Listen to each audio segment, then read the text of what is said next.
Shalom saudaraku, berjumpa lagi bersama dengan saya, Gembala Jemaat Gereja Isa Al-Masih Lawang, Like Generation, dalam program Sapa Jemaat di Rumah. Tetap semangat, tetap berpengharapan, dan harus selalu yakin menjadi pemenang-pemenang di dalam Tuhan kita, Yesus Kristus. Firman Tuhan kali ini terambil dari Keluaran 20 ayat 16. Keluaran 20 ayat 16 berkata, "Jangan mengucapkan saksi dusta tentang sesamamu." Saudaraku, perintah jangan menjadi saksi dusta atas sesamamu ini juga dipertegas di dalam Keluaran 23 ayat 1. Janganlah engkau menyebarkan kabar bohong, janganlah engkau membantu orang yang bersalah dengan menjadi saksi yang tidak benar. Itulah sebabnya Tuhan Yesus pernah berkata, "Jika iya, hendaklah kamu katakan iya. Jika tidak, hendaklah kamu katakan tidak.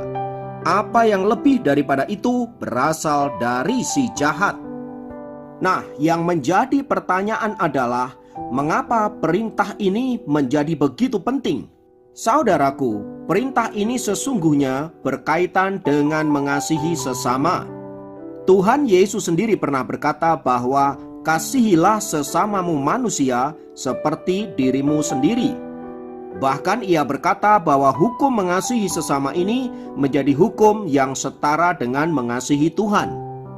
Nah, dalam konteks mengasihi sesama itulah saudaraku, maka kita dilarang untuk bersumpah palsu atau berdusta berkaitan dengan seseorang, apalagi jika hal itu dilakukan di pengadilan.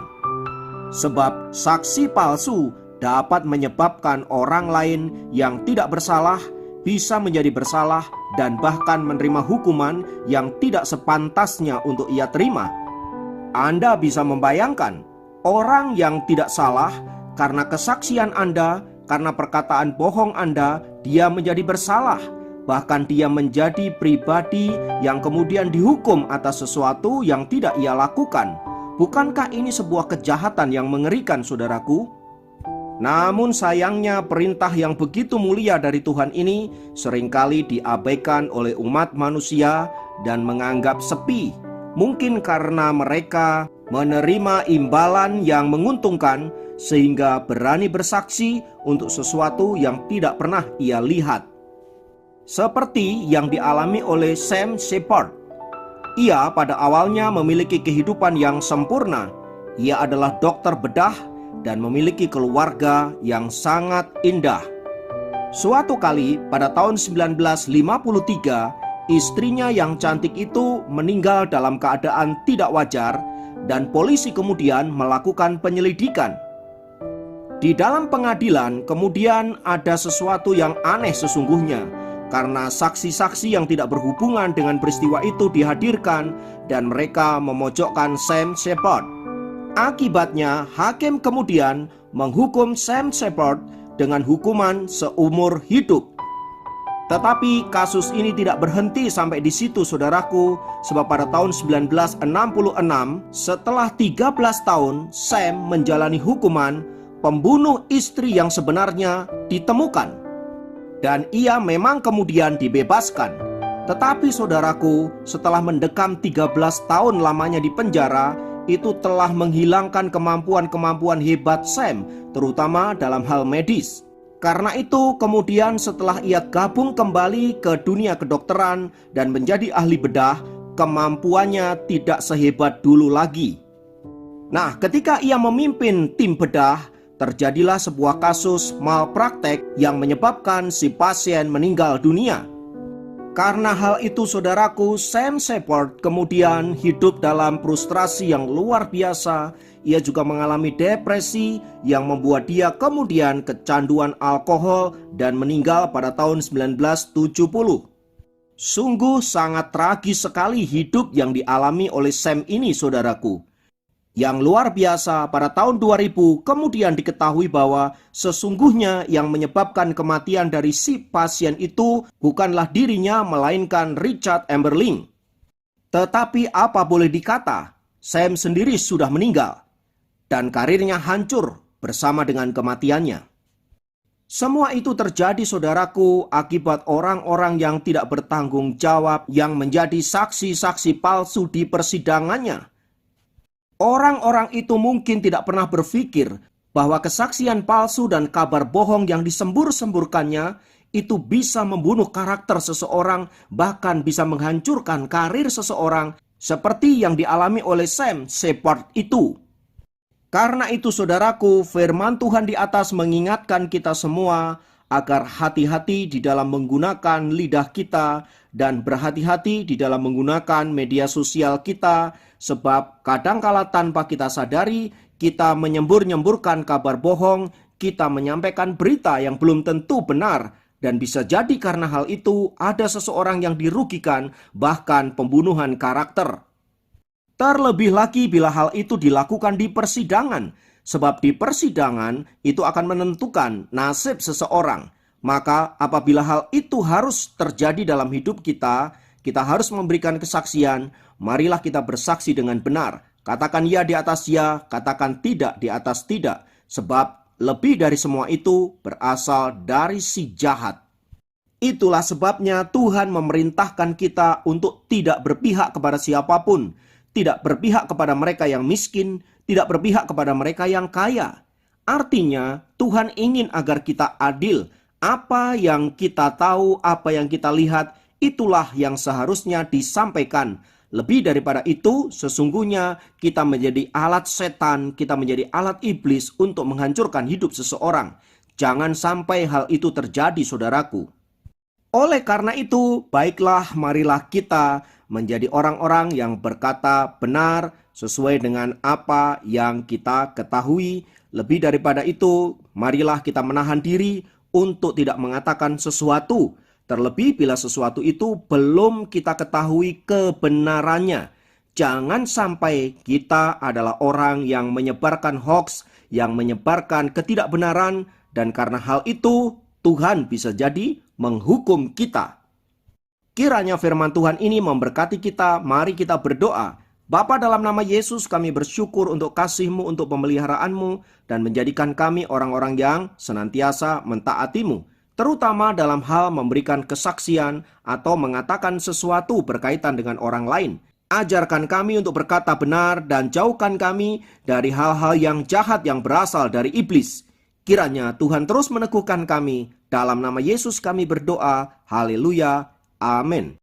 Demikian program Sapa Jemaat kali ini. Sampai jumpa dalam program Sapa Jemaat yang lain. Tuhan Yesus memberkati.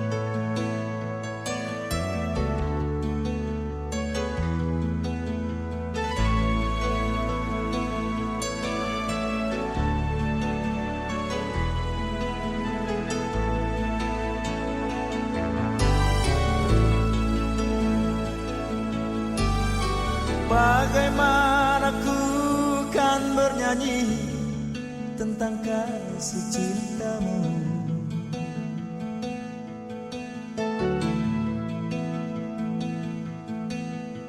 Dapatkah ku rangkai puisi tentang pengorbananmu.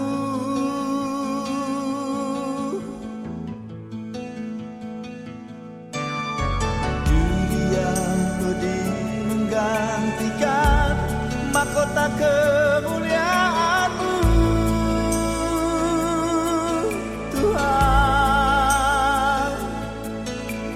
Karena diriku yang berdosa, nyawa Kau serahkan.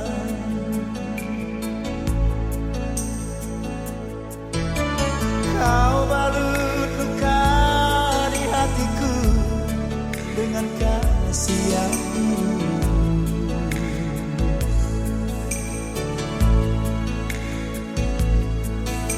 dosa yang merasuk Kau basuh dengan darah-Mu kudus.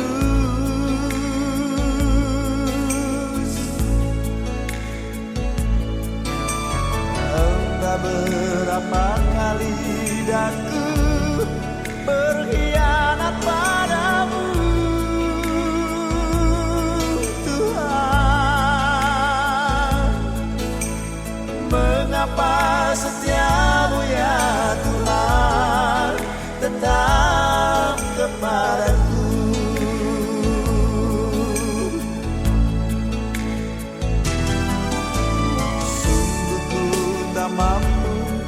memahami kasih dan setiamu ya Tuhan. Bagiku yang hina ini Kau rela berkorban.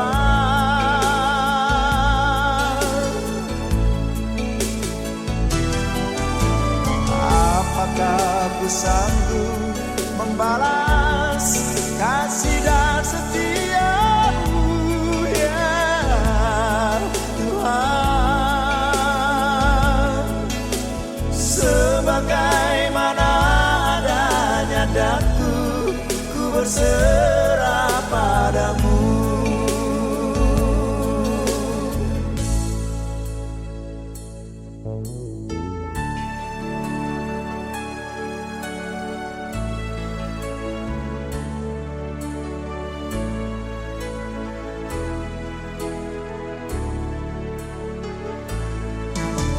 Kau balut luka di hatiku dengan kasih yang tulus.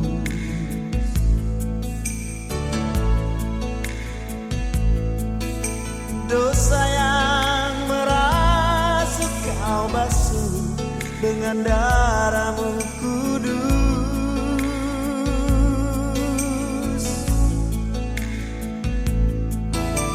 Entah berapa kali daku berkhianat padamu Tuhan.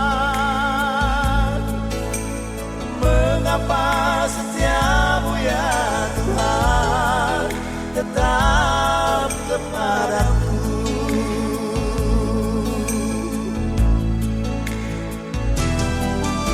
Sungguh ku tak mampu memahami kasih dan setia